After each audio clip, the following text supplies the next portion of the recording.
हाँ जी, good morning. Last class में हमने देखा था इंट्रोडक्शन। हमने स्टार्ट किया था मर्जर एंड एक्विजिशन चैप्टर, और जिसके बारे में हमने बात किया था इंट्रोडक्शन कि मर्जर क्या होता है और एक्विजिशन क्या होता है। अब हम आज क्या करने वाले हैं सर? हम आज है ना, उसके आगे जो 9.1 नंबर चैप्टर दे रखा अपने को एक्विजिशन प्राइसिंग, उसके बारे में पढ़ने वाले हैं। तो सर, ये एक्विजिशन प्राइसिंग क्या होता है कि जब कोई एक्वायरर टारगेट कंपनी को एक्वायर करता है, तो उस केस में टारगेट कंपनी को वो कितना पे करेगा, मिनिमम कितना पे करेगा, मैक्सिमम कितना पे करेगा, कितना पे करने पर उसको कितना फायदा होने वाला है, एक्वायरर का फायदा कितना है, टारगेट का फायदा कितना है, दोनों का विन विन सिचुएशन होगा। ओके, तो किसका कितना फायदा होगा ये डिटरमाइन करना होगा इस चैप्टर के अंदर। और भी काफी सारी चीजें अपने को सीखने को मिलेंगी, जैसे एक्सचेंज रेशियो क्या होता है। सर, एक्सचेंज रेशियो क्या होता है? जैसे टारगेट कंपनी को एक्वायर कंपनी कहती है कि हम आपको हर 2 शेयर के बदले 1 शेयर हम हमारी कंपनी का देंगे।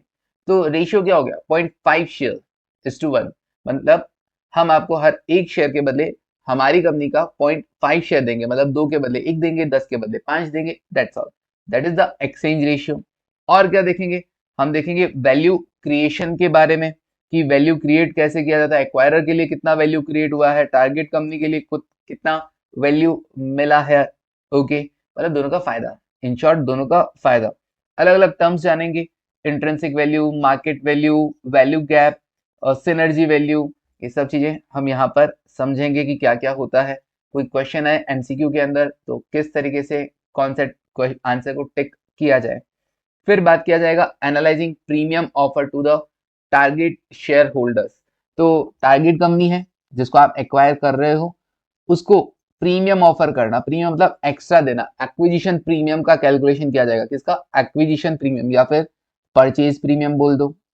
ओके, तो ये एक्विजिशन प्रीमियम का कैलकुलेशन सीखना होगा कि कितना आप एक्स्ट्रा दे रहे हो। भाई जितना भी उसका मार्केट वैल्यू होगा, उससे जो ज्यादा पे कर रहे हो, दैट इज एक्विजिशन प्रीमियम। मतलब उसकी मार्केट वैल्यू मान लो 1000 लाख है, अब आप दे रहे हो 1100 लाख, इसका मतलब जो 100 लाख एक्स्ट्रा दे रहे हो, दैट इज एक्विजिशन प्रीमियम। और यही तो उनका गेन होगा, टारगेट शेयर होल्डर का गेन क्या होगा? Acquisition premium. तो ये हम बात करेंगे, इसके रिगार्डिंग इलस्ट्रेशन देखेंगे।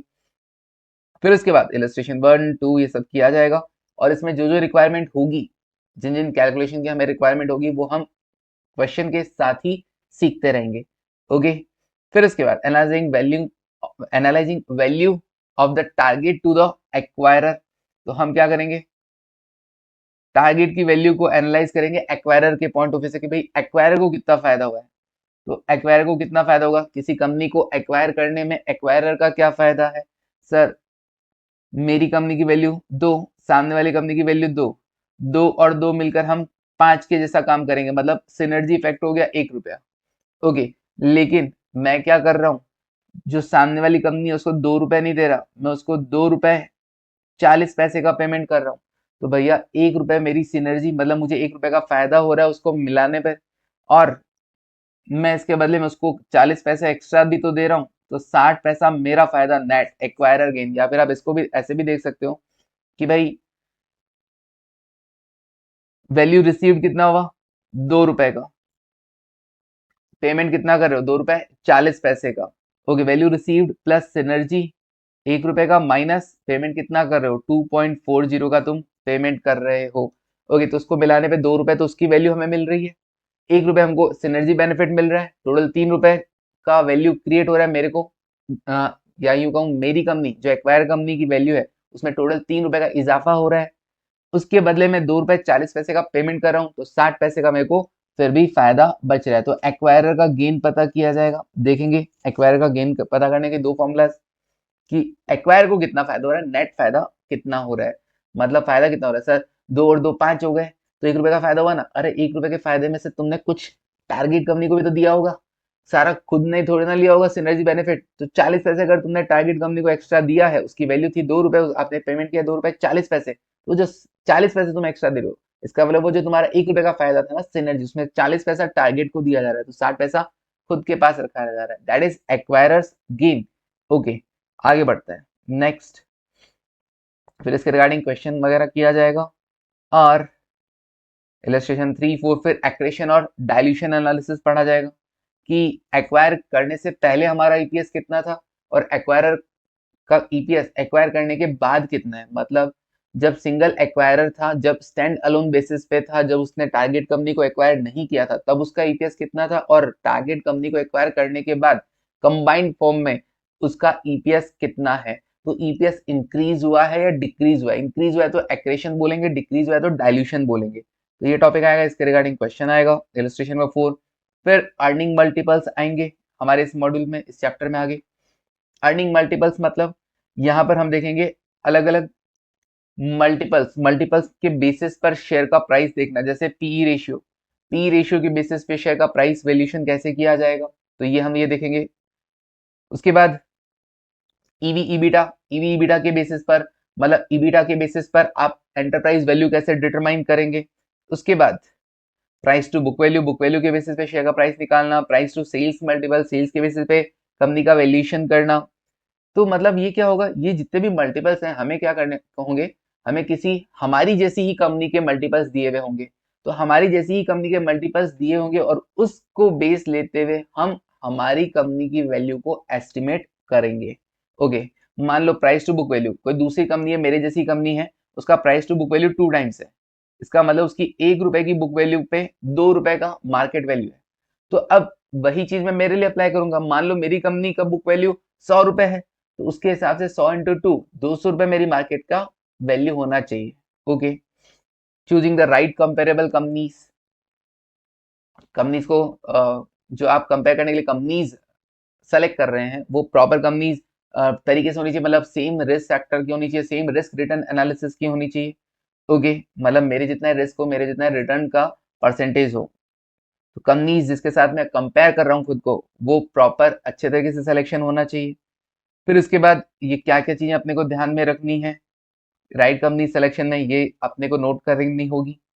फिर उसके बाद डिस्काउंटेड एबनॉर्मल अर्निंग्स और कैश फ्लोज, इन सब थोड़े थोड़े टॉपिक्स और आते रहेंगे। Valuing the asset, tangible asset, investment, current asset, intangible asset, acquisition by private equity and venture capitalist.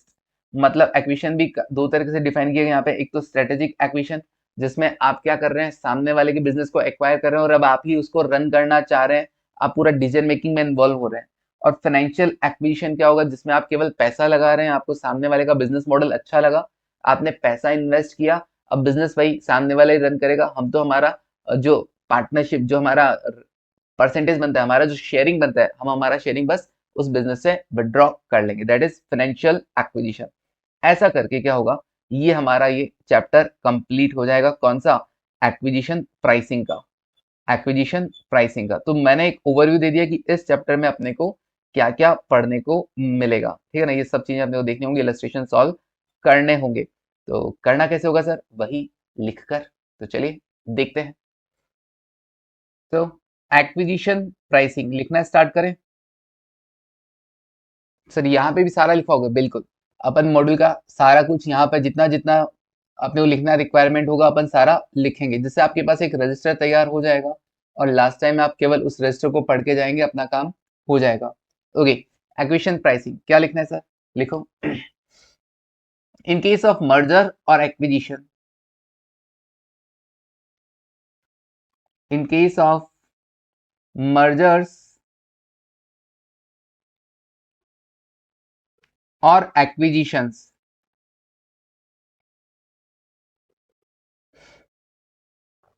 the acquirer needs to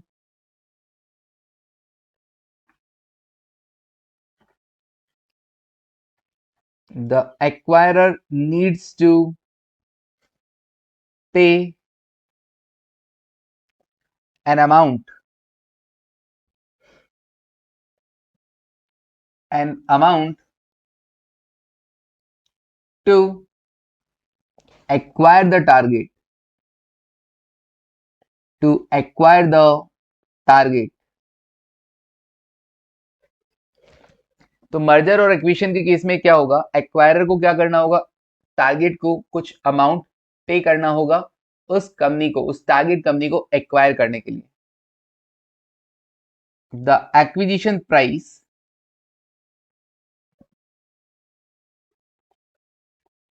the acquisition price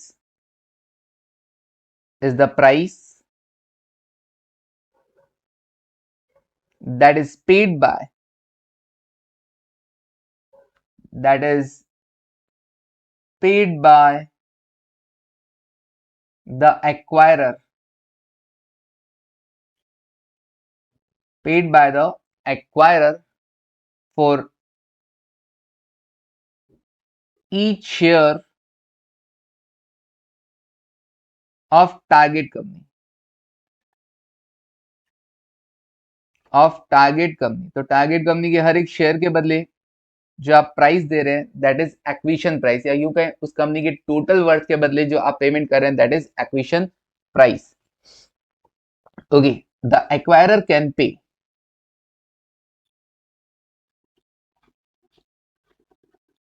the acquirer can pay for the merger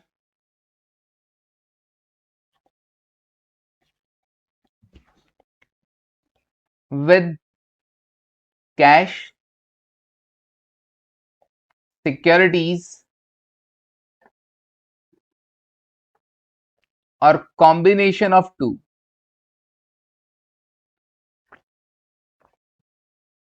और combination of to मतलब जब acquirer target company को acquire करता है तो बदले में consideration में क्या देता है, पैसा दे सकता है, कोई सिक्योरिटीज मतलब इक्विटी शेयर्स, प्रेफरेंस शेयर्स, तो ये शेयर्स दिए जा सकते हैं या कोई और सिक्योरिटीज दी जा सकती है, या फिर दोनों का कॉम्बिनेशन मतलब कुछ कंसिडरेशन तो कैश में दिया जा सकता है और कुछ कंसिडरेशन के नाम पे सिक्योरिटीज दी जा सकती हैं। Okay, full stop. In a cash offering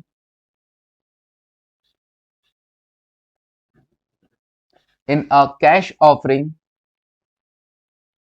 sir cash आएगा किधर से? The cash might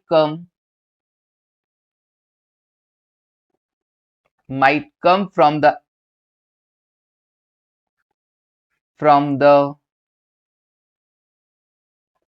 acquiring company's existing asset acquiring companies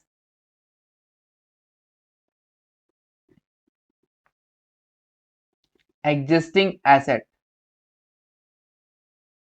मतलब आप अपनी एसेट्स को बेचकर कैश कलेक्ट कर सकते हैं और उस कैश से क्या कर सकते हैं, टारगेट कंपनी को एक्वायर कर सकते हैं। और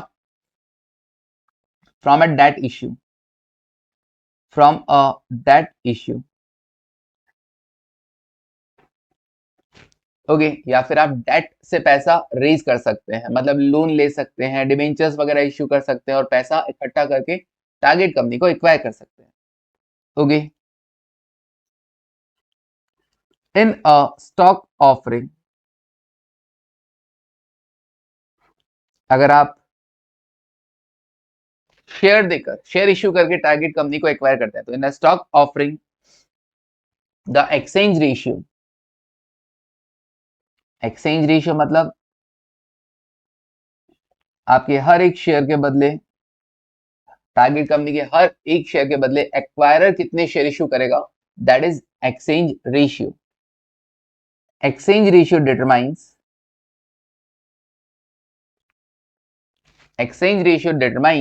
the number of shares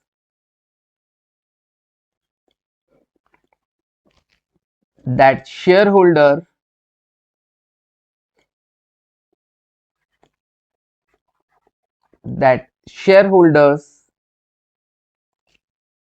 in the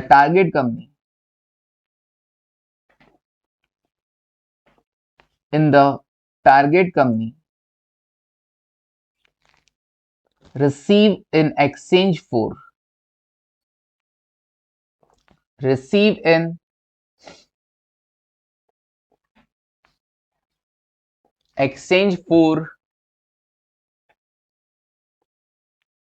each of their shares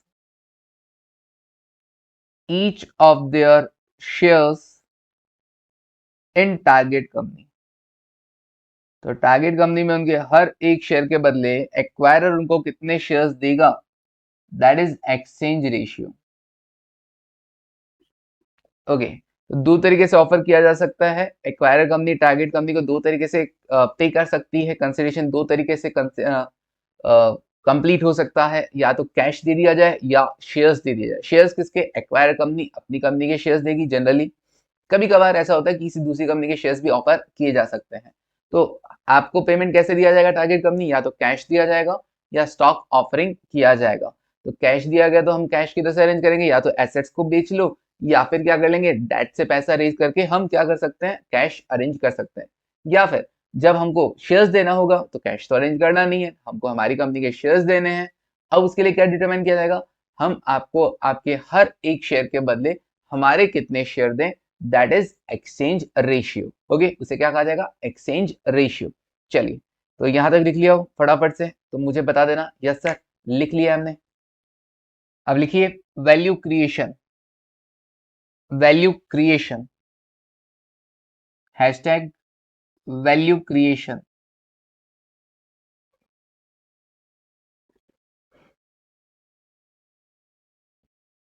okay, तो आखिर एक्वायरर के लिए कितना वैल्यू क्रिएट हुआ है? So acquisition creates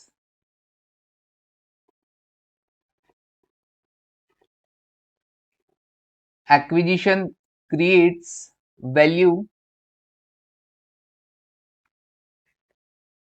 when the cash flows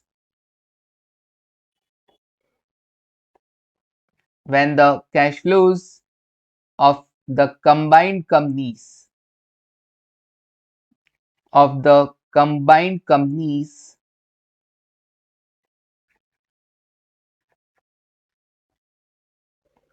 are greater than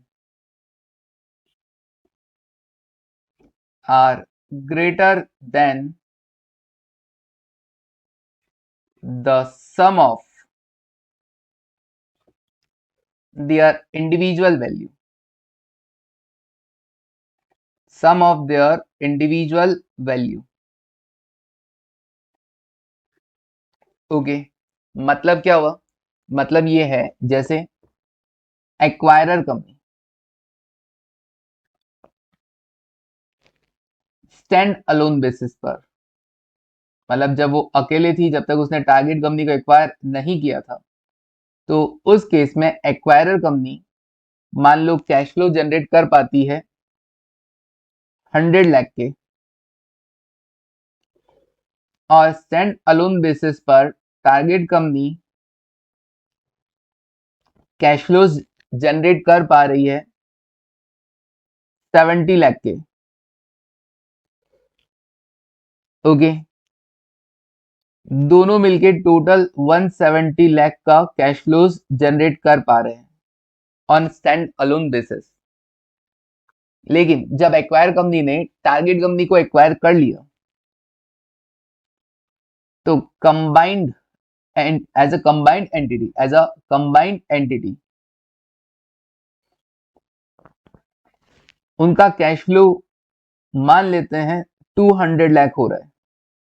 that means ये जो 30 लाख आप एक्स्ट्रा कमा पा रहे हैं, that is synergy effect, that is synergy effect, that is the value creation, that is the value creation, that is value creation. Okay, कितना? 30 लाख, 30 लाख रुपए का वैल्यू क्रिएट हुआ है। और इस वैल्यू क्रिएशन में किस किस को बेनिफिट मिलने वाला है? सर, इसमें एक्वायरर को भी फायदा होगा और टारगेट को भी फायदा पहुंचाया जा सकता है। एक्वायरर को भी फायदा हो सकता है सारा फायदा एक्वायरर रखे, हो सकता है कुछ फायदा टारगेट को भी ट्रांसफर कर दिया जाए। तो टारगेट को ट्रांसफर कैसे किया जाएगा? टारगेट को उसकी मार्केट वैल्यू, जो भी उसकी मार्केट वैल्यू थी, उससे हम ज्यादा पे करेंगे। एक्विजिशन प्रीमियम, जैसे नाम दिया जाएगा क्या, एक्विजिशन प्रीमियम। तो ये जो हम एक्स्ट्रा पे करेंगे, दैट मीन्स ये जो एक्स्ट्रा पेमेंट हो रहा है वो वैल्यू क्रिएशन का वो पोर्शन है जो हम टारगेट कंपनी को ट्रांसफर कर रहे हैं। तो इस 30 लाख में से, इस 30 लाख में से मान लो टारगेट कंपनी को 10 लाख रुपीज ट्रांसफर किए जा रहे हैं, कैश फ्लोज का 10 लाख रुपीज ट्रांसफर किया जा रहा है।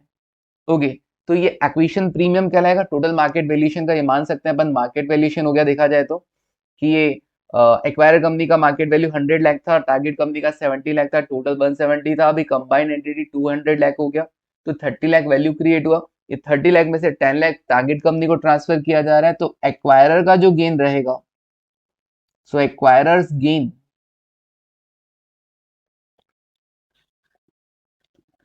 Is net 20 lakh. सिनर्जी में से आप क्या कर देंगे, एक्विजिशन प्रीमियम लेस कर देंगे, तो 20 लाख रुपए एक्वायरर का गेन निकल कर आया।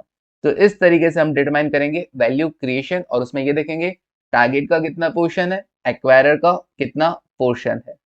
सो यहां पर अगर हम एक फॉर्मूला लिखें, value created for acquirer, value created for acquirer, तो ये कैसे कैलकुलेट किया जाएगा, वैल्यू रिसीव्ड, वैल्यू रिसीव्ड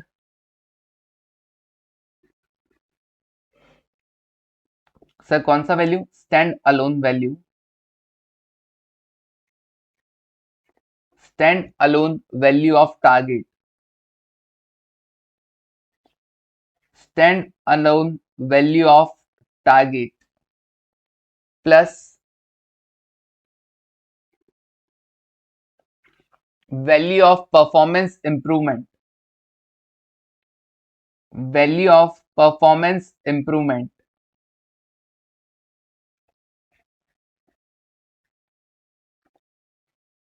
तो टारगेट कंपनी को एक्वायरर कंपनी में मिलाने के लिए, मिलाने के बाद जो परफॉर्मेंस इंप्रूवमेंट हुआ है, सेल्स इंक्रीज हो गया है, अर्निंग्स इंक्रीज हो गए या कैश फ्लोज के बेसिस पे, तो उसके बेसिस पे एक वैल्यू डिटरमाइन किया जाएगा, माइनस प्राइस पेड,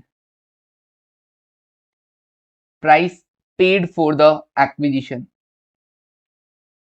आपने पे कितना कर दिया, price paid for the acquisition, ये माइनस कर दीजिए। आप पे क्या करते हैं, मार्केट वैल्यू ऑफ टारगेट, जो भी उसका मार्केट वैल्यू है वो तो पे करेंगे ही करेंगे, मिनिमम है ये तो, प्लस अगर आप कुछ एक्स्ट्रा पे कर रहे हैं दैट इज एक्विजिशन प्रीमियम,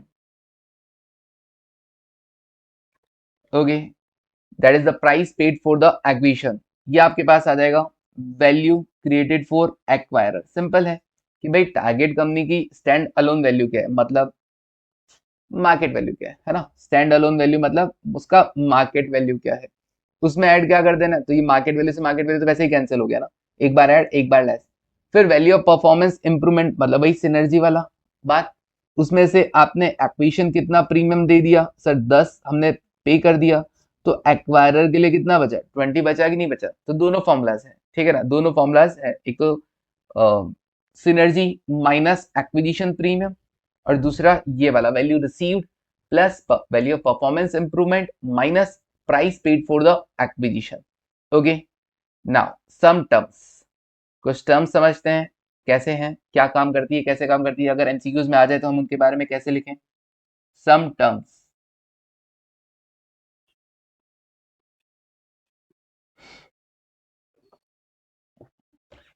सबसे पहले first synergy value,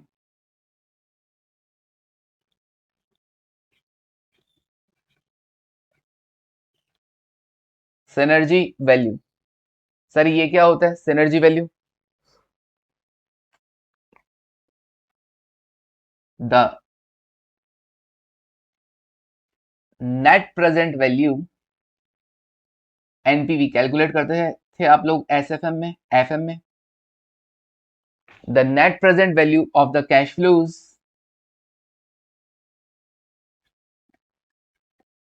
of the cash flows that will result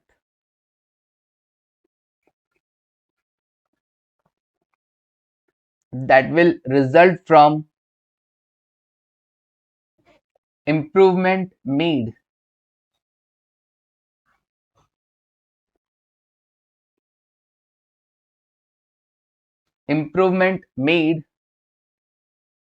when the companies are combined. When the companies are combined.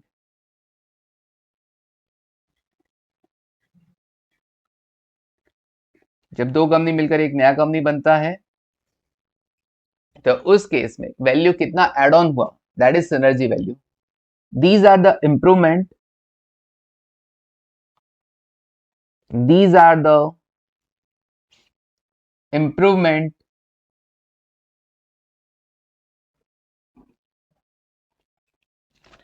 over and beyond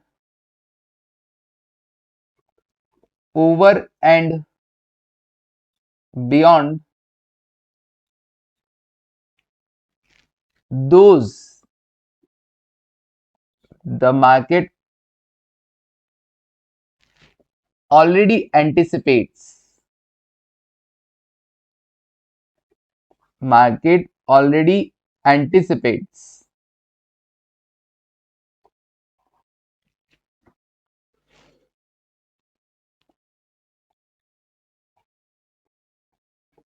From each company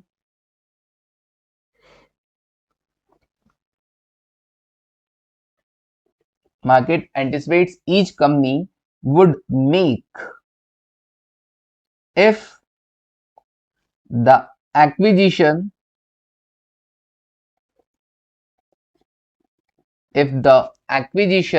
did not occur. अगर आप acquire नहीं करते तब भी कुछ ना कुछ इंप्रूवमेंट तो होता ही होता. तो कहा उन इंप्रूवमेंट को मत सोचना, उसके अलावा सोचना. मतलब मैं 100 रुपए आज कमा रहा हूं, कल 110 कमाऊंगा, तो ये जो 10 रुपए का इंप्रूवमेंट है ये नहीं, इसके अलावा ऊपर कितना कमाऊंगा, टारगेट कंपनी को एक्वायर करने की वजह से मैं एक्स्ट्रा कितना कमा पा रहा हूं, that is synergy value. Okay, तो ये 100 कमा रहा हूं आज, अगली बार 110 कमाऊंगा, ये सिनर्जी वैल्यू नहीं है. ये तो मैं नहीं एक्वायर करता टारगेट कंपनी को तब भी कमाता. Okay, did not occur since those are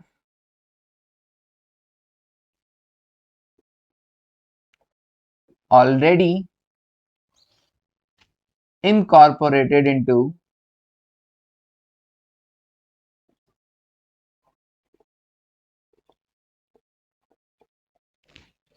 the intrinsic value. The intrinsic value of each company. Of each company. Okay, तो सिनर्जी वैल्यू मतलब ओवर एंड अबव, खुद का इंप्रूवमेंट के ऊपर आप कितना इंप्रूवमेंट कर पा रहे हैं उसका value, that is synergy value. मतलब वही, तुम 2 रुपए कमा पा रहे हो, सामने वाली कंपनी टारगेट कंपनी भी 2 रुपए कमा पा रही है, दोनों मिलकर अगर 5 रुपए कमा रहे हो तो वो 1 रुपए सिनर्जी बेनिफिट होगा. ओके, वो 1 रुपए क्यों कमाया जा रहा है, टारगेट कंपनी को एक्वायर किया इसलिए कमाया जा रहा है. अगर खुद ही मान लो सर कह रहे हैं कि हम दो नहीं, हम तो 2 रुपए 20 पैसे तो ऐसे ही कमा लेते, तो फिर अगर तुम 1 रुपए जो एक्स्ट्रा कमा पा रहे हो ना, वो 1 रुपए नहीं होगा, वो 80 पैसे ही माना जाएगा, क्योंकि 20 पैसे तो तुम एवं ही कमा लेते, टारगेट कंपनी को एक्वायर नहीं करते तब भी कमा लेते. Okay sir, now next synergy value के बाद second number intrinsic value. Intrinsic value ये क्या है,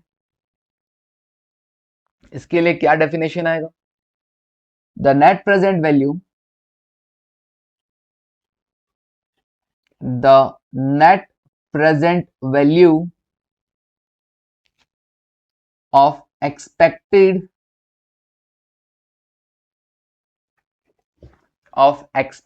future cash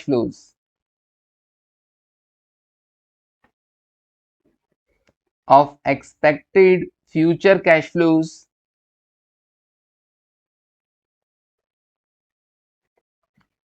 completely independent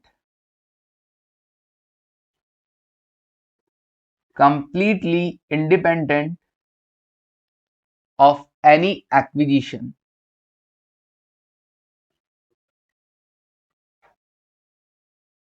भाई मैं अकेला अपने लेवल पे कितना कमा पाऊंगा उसका प्रेजेंट वैल्यू देखना है। कोई एक्वायर नहीं कर रहा हूं, किसी टारगेट कंपनी को एक्वायर नहीं किया जा रहा है। यहाँ पर मैं खुद स्टैंड अलोन बेसिस पे कितना फ्यूचर कैश फ्लो जनरेट कर पाऊंगा उसका प्रेजेंट वैल्यू इंट्रिंसिक वैल्यू होगा।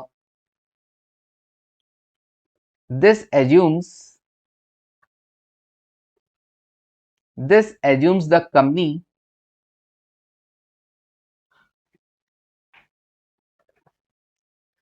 continues under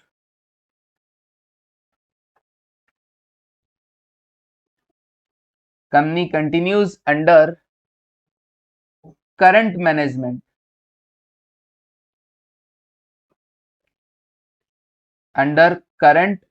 management with whatever revenue growth whatever revenue growth and performance improvement and performance improvement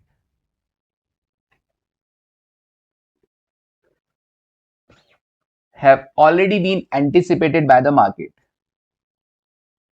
have already been anticipated by the market।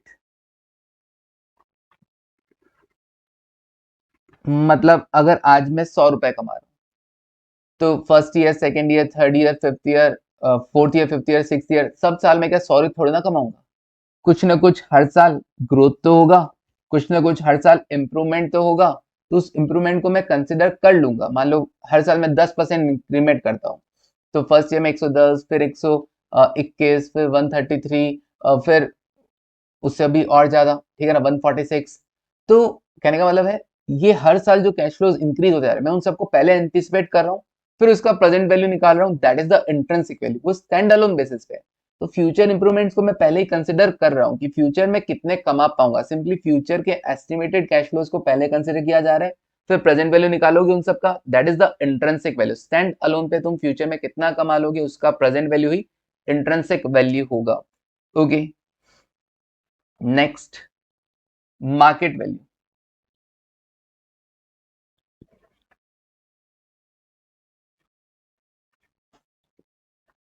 Market value,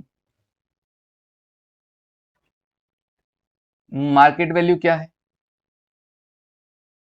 it is simply the, जो market में rate चल रहा है उसके हिसाब से जो valuation होगा वो market value. It is simply the market capitalisation.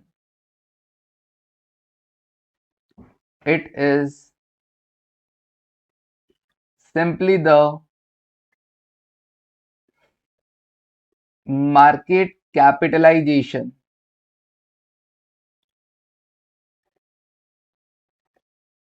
of company, of company. It is generally, it is generally higher than intrinsic value, higher than intrinsic value। जो भी किसी ऑर्गेनाइजेशन का इंट्रिंसिक वैल्यू होगा उससे जनरली मार्केट में rate उसका ज्यादा ही होगा, कम होने का तो चांस ही नहीं। इंट्रिंसिक वैल्यू ही उतना तो उससे जनरली मार्केट में ज्यादा रेट पर ही शेयर का प्राइस ट्रेड करता है। सो मार्केट वैल्यू उससे ज्यादा ही होगा। Next, purchase price.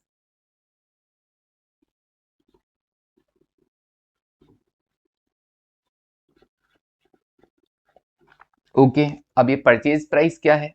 Sir market value ही तो परचेज प्राइस होगा। आप मार्केट वैल्यू पे भी परचेज कर सकते हैं, उससे ज्यादा में भी परचेज कर सकते हैं। तो this is considered,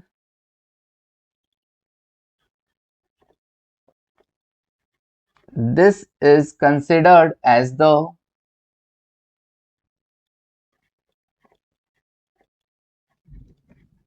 anticipated take out value,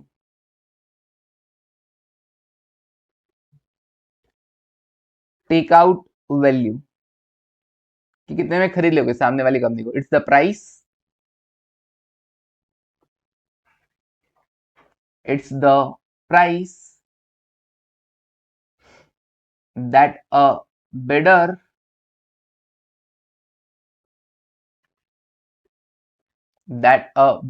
anticipate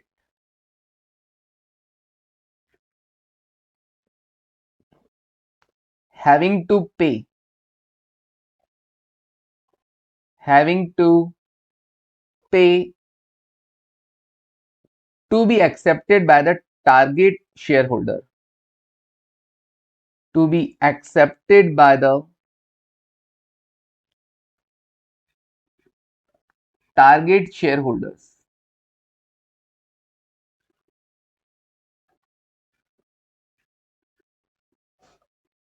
okay, तो वो प्राइस जो एक्वायरर पे करता है टारगेट को, और टारगेट कंपनी के शेयर होल्डर्स को एक्सेप्ट करने को रेडी हो जाते हैं, that is the purchase price, anticipated price, की जिस प्राइस पर एक्वायरर और टारगेट एक दूसरे को क्या कर लेंगे, एडजस्ट कर लेंगे, सेट कर लेंगे कि हाँ जी मैं तुमको ये प्राइस पे करूंगा। Okay, that is purchase price. ये मार्केट प्राइस से जनरली ज्यादा ही होगा, तभी तो एक्विजिशन प्रीमियम का कॉन्सेप्ट निकल कर आएगा। Okay, value gap,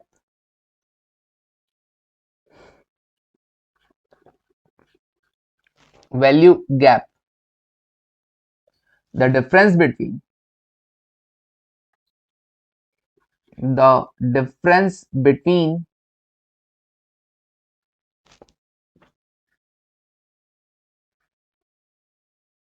purchase price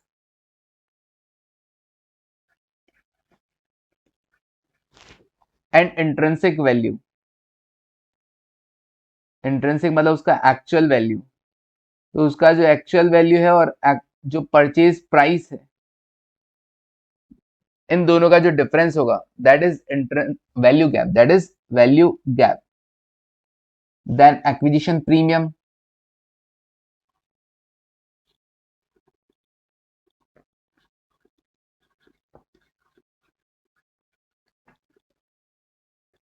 acquisition premium,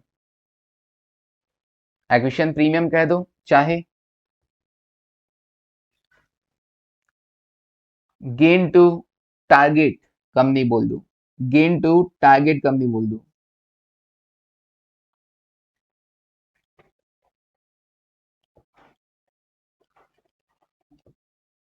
gain to target company क्या होता है सर? ये जो भी परचेज प्राइस है,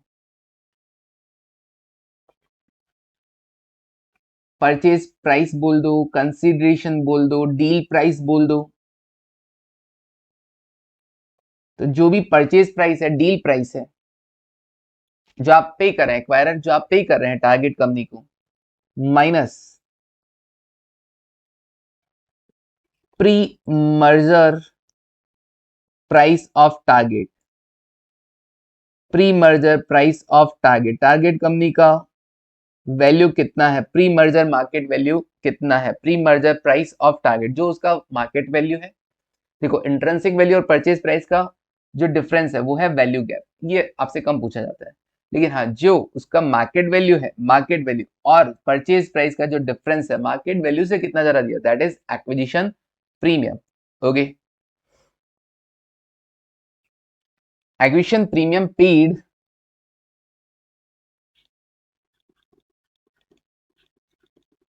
acquisition premium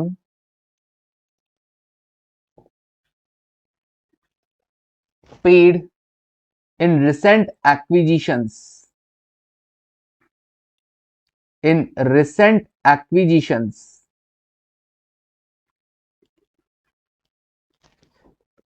of similar companies, of similar companies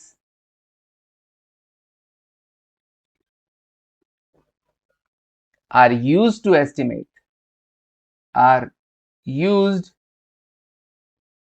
to estimate the acquisition premium, the acquisition premium. Okay, मतलब acquirer company target company को कितना एक्स्ट्रा पे करे, उसकी मार्केट वैल्यू। टारगेट कंपनी को मार्केट वैल्यू तो पे करना ही करना है, उसके ऊपर कितना पे किया जा रहा है, उसके ऊपर जो पे किया जा रहा है दैट इज एक्विजिशन प्रीमियम। तो सामने वाली कंपनी मतलब टारगेट कंपनी का मार्केट वैल्यू मान लो 20 लाख रुपीज है। अब मैं उसको 20 लाख तो दूंगा ही दूंगा, क्योंकि उसका मार्केट में वर्थ 20 लाख है। अब 20 लाख से अगर कुछ भी ज्यादा दे रहा हूँ, 24 लाख दे रहा हूँ, तो ये 4 लाख रुपए क्या कहलाएगा, एक्विजिशन प्रीमियम कहलाएगा। अब ये 4 लाख रुपए कैसे डिटरमाइन किया जाएगा, ये 4 लाख मैं एक्स्ट्रा क्यों दे रहा हूँ ऐसे बातों बातों में, मजे मजे में नहीं।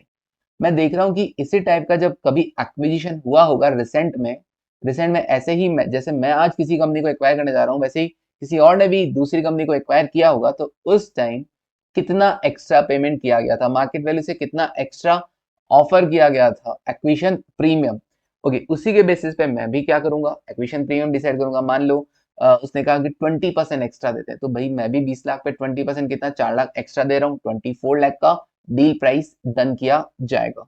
Okay, that is the acquisition premium. और एक्विजिशन प्रीमियम का परसेंटेज कैसे देखेंगे,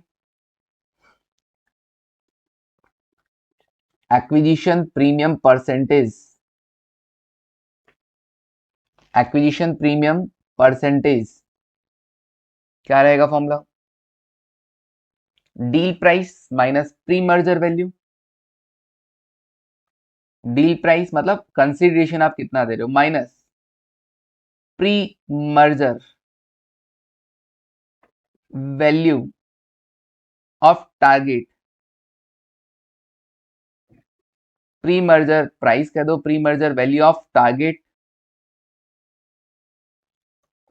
divide by pre merger value of target, pre merger value of target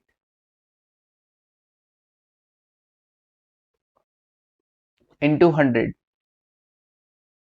100 मतलब प्री मर्जर वैल्यू उसकी 20 लाख थी, मैंने उसको 24 लाख दिया, तो 4 लाख रुपए एक्स्ट्रा दिया ना। 4 लाख कितने पे, 20 लाख पे 4 लाख एक्स्ट्रा दिया, तो 20 लाख पे 4 लाख एक्स्ट्रा दिया मतलब कितना परसेंट हुआ, 20% हुआ, simple. Okay, so acquisition premium is 20%। Okay, done. चलिए, अब हम क्या करते हैं, फटाफट से एक क्वेश्चन कर लेते हैं इसके रिगार्डिंग एक्विजिशन प्राइसिंग, और फटाफट से ये पहला इलस्ट्रेशन हम आज कंप्लीट कर लेते हैं। देखो क्या कहता है, Aruna has been assigned the task of estimating a fair acquisition price of Mani limited. Okay, Aruna को असाइन किया गया द टास्क, क्या काम, estimating a fair acquisition price, acquisition price decide करना है। ओके, एक्विजिशन प्राइसिंग हमारे चैप्टर का नाम है, मानी लिमिटेड के लिए एक्विजिशन प्राइस डिसाइड करना है। She decided to use comparable company analysis to determine a fair acquisition price and gather the following information regarding 3 comparable companies। तो इसके लिए उसने क्या किया, 3 comparable companies के डेटा को पिक किया और वहां देखा 3 कंपनीज है, कंपनी ABC, उनका प्राइस पर शेयर और अर्निंग पर शेयर दे रखा है। ओके, प्राइस पर शेयर और अर्निंग पर शेयर, तो क्या मैं इसकी हेल्प से पीई रेशियो फाइंड आउट कर सकता हूँ, PE ratio, price earning ratio. तो तीनों कंपनीज, कंपनी ए बी और सी, इन तीनों का मेरे पास पीई रेशियो आ जाएगा। इन तीनों पीई रेशियो का मैं एवरेज करूंगा और इस एवरेज पीई रेशियो को मैं मानी लिमिटेड का प्राइस डिसाइड करने में यूज करूंगा। अगर मुझे मानी लिमिटेड का ईपीएस दे रखा होगा तो यस, ये रहा expected EPS of Mani limited 15 rupees. बस अब क्या करना है, कंपनी ए बी और सी तीनों का पी रेशियो निकालना, उन तीनों पी रेशियो का एवरेज कर देना। उस एवरेज पी रेशियो, क्योंकि वो क्या होगा, वो पी रेशियो किसका हो जाएगा, उसकी रिलेटेड कंपनी का होगा, सिमिलर कंपनीज का पी रेशियो होगा, तो उस पी रेशियो को मैं देखूंगा, एवरेज पी रेशियो देखा जाएगा, उस एवरेज पी रेशियो से ईपीएस को मल्टीप्लाई करके मैं शेयर का प्राइस निकाल लूंगा, एमपीएस। Okay, done. फिर आगे बढ़ते हैं। Now she has also gathered the following information relating to the recent acquisition of companies that are like मानी लिमिटेड। मानी लिमिटेड के जैसे एक्विजिशन उसने पता किया और वहां पे देखा कि भाई मार्केट प्राइस से कितना एक्स्ट्रा दिया जा रहा है, डील प्राइस मार्केट प्राइस से कितना एक्स्ट्रा दिया जा रहा है, तो मैं इससे एक्विजिशन प्रीमियम का परसेंटेज पता करूंगा तीनों कंपनीज का, और उनका भी एवरेज लेकर उस एवरेज परसेंटेज को मैं इस मानी लिमिटेड के मार्केट प्राइस जो मेरे पास आएगा ईपीएस इंटू पी रेशियो करके, उसमें एड ऑन कर दूंगा। इससे मैं माली लिमिटेड के लिए एक डील प्राइस पता कर पाऊंगा, एक्विजिशन प्राइस पता कर पाऊंगा। ओके, तो मुझे पता करना है डील प्राइस। तो चलिए लिख के सॉल्व करते हैं इलस्ट्रेशन नंबर 1 को।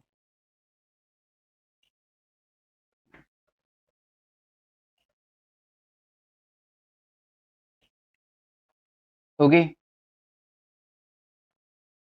सर, कैसे होगा समझ में आया ना? कंपेरेबल कंपनीज दे रखा है, स्टेप्स क्या क्या रहेगा, मेरे को ईपीएस तो दे रखा है। सर ईपीएस समझ में आता है तुमको? ईपीएस मतलब earnings per share, earnings per share, earnings per share calculate कैसे होता है ये तुमने इंटर में देखा है। Earnings available to equity shareholder, earnings available to equity shareholder divided by number of equity share, divided by number of equity shares. ये earnings available to equity shareholder कैसे आता था? EBIT less interest, PBT less tax, PAT less preference share dividend करते थे तो earnings available to equity shareholder आ जाता था। ओके, एमपीएस क्या होता है? Market price per share, market price per share. ये कॉन्सेप्ट है, साथ साथ समझाता जा रहा हूं। जैसे जैसे मैंने कहा था क्वेश्चन आता जाएगा, वैसे वैसे कॉन्सेप्ट भी हम समझते चलेंगे। मार्केट प्राइस पर शेयर कैसे डिटरमाइन होता है? कंपनी का जो टोटल मार्केट वैल्यू होता है, market capitalization, total market value divide कर दीजिए किससे? नंबर ऑफ इक्विटी शेयर से, नंबर ऑफ इक्विटी शेयर से। तो ये क्या आ जाएगा? MPS, market price per share, total market value divide by number of equity share. Okay, PE ratio, PE ratio price earning ratio. Sir ये क्या होता है? प्राइस अर्निंग रेशियो फॉर्मूला होता है प्राइस अपॉन अर्निंग्स, मतलब एमपीएस डिवाइड बाय ईपीएस, या फिर total market value divide by total earnings. Okay, PE ratio. Sir ये कैसे काम करता है ये बताएगा। जैसे किसी कंपनी का अर्निंग्स 1 रुपए है और उस 1 रुपए पे मतलब 100 रुपए है, ये मान लो अर्निंग्स कितना है? 100 रुपए है, और उस कंपनी का मार्केट वैल्यू पर शेयर क्या है?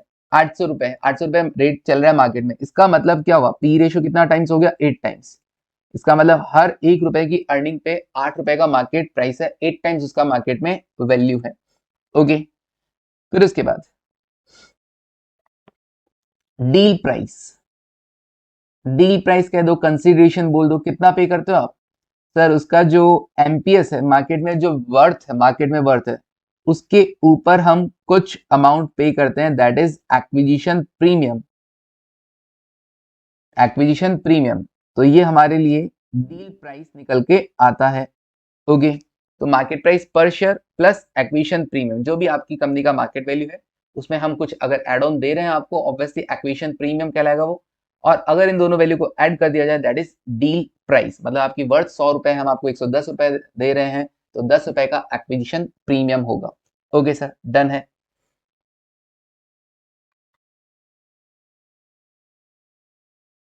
अब आगे बढ़ते हैं, इस क्वेश्चन की बात करते हैं। इस क्वेश्चन में क्या दे रखा है? सर इस क्वेश्चन में हमको 3 कंपनीज दे रखी है जिनका हमको एमपीएस और ईपीएस दे रखा है।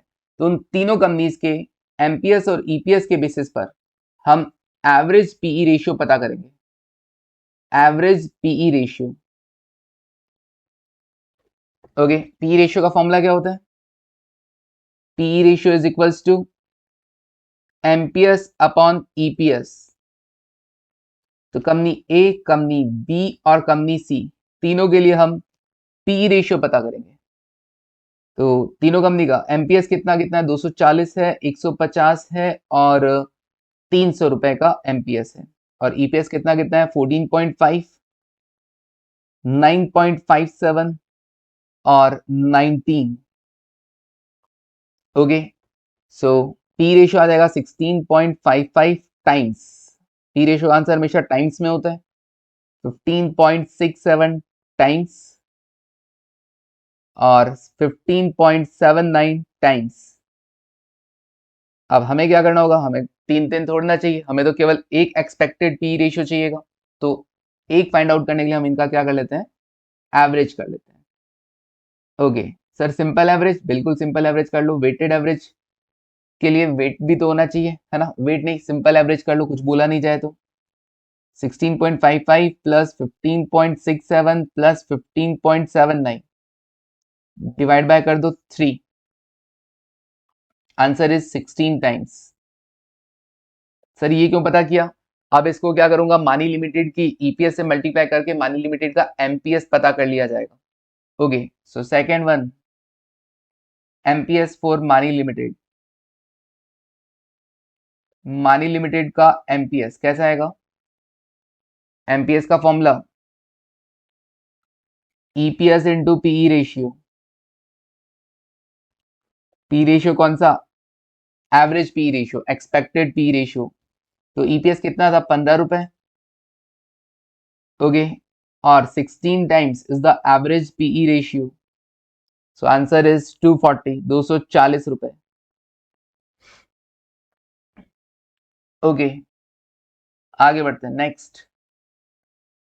क्या यही पे किया जाएगा मानी लिमिटेड को? देखो इतना तो कम से कम दिया ही जाएगा, प्लस अगर कुछ एक्स्ट्रा देना हो तो सर वो एक्स्ट्रा कैसे डिटरमाइन किया जाएगा? डिपेंड करेगा आजू बाजू वाली कंपनीज में जहां रिसेंट एक्विजिशन हुआ है वहां पे एक्स्ट्रा कितना दिया गया है। तो इसके लिए 3 डेटा और दे रखे हैं जिसमें हम पता करेंगे acquisition premium, average acquisition premium percentage की रिसेंट जो एक्विजिशन हुए हैं उसमें कितना एक्स्ट्रा पेमेंट हो रहा है। तो 3 कंपनीज हैं, पी, क्यू और आर। पी, क्यू और आर कितना कितना एक्स्ट्रा पे किया जा रहा है देखो जरा। पी, क्यू और आर 92.45 की जगह 117 रुपए, ठीक है ना? तो फॉर्मूला क्या बनेगा? 117 माइनस 92.45 डिवाइडेड बाय 92.45। यहाँ पर 425 पे किया जा रहा है, डील प्राइस पे किया गया था कंपनी क्यू के एक्विजिशन में और उनका मार्केट वर्थ था 357.5। तो कितना एक्स्ट्रा पे किया गया? डिफरेंस लेना, डिवाइड बाय कर देना मार्केट प्राइस 357.50 से, और यहाँ पे 290 माइनस 224 डिवाइडेड बाय 224 इंटू 100 होगी। ये इक्वेशन प्रीमियम का परसेंटेज निकल कर आ जाएगा। तो 117 माइनस 92.45 डिवाइडेड बाय 92.45 इंटू 100, इधर 425 माइनस 357.5 डिवाइड बाय 357.5 इंटू 100, और फिर third one 290 minus 224 divided by 224 into 100, 26.6%, 18.9% और 29.5%। डन। अब सर ये तो तीनों कंपनी का आ गया, हमें एवरेज पता करना है। तो एवरेज एक्विजिशन प्रीमियम, तीनों को ऐड करके डिवाइड बाय 3 कर देना, कितना आएगा?